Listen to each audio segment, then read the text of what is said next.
Hello viewers, চলে আসলাম different স্টাইলে chicken fry recipe নিয়ে।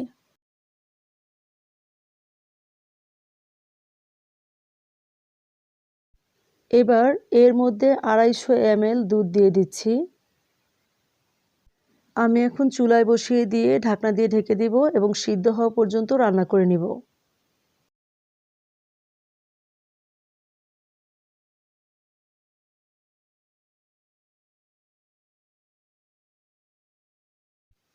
সিদ্ধ হয়ে গিয়েছে, তো আমি এখন তুলে নিচ্ছি। একটা ডিম নিয়ে নিচ্ছি।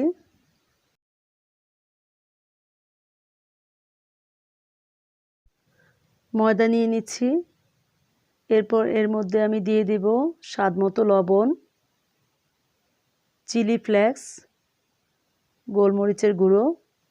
তারপর এগুলোকে ভালো মতো মিশিয়ে নিব।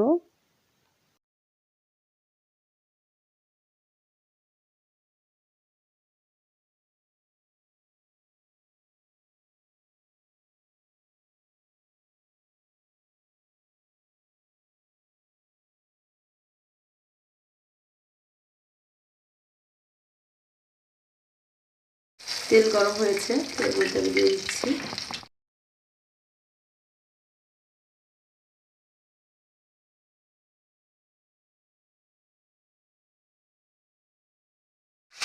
হয়ে গিয়েছে, তো আমি এখন উঠিয়ে নিচ্ছি।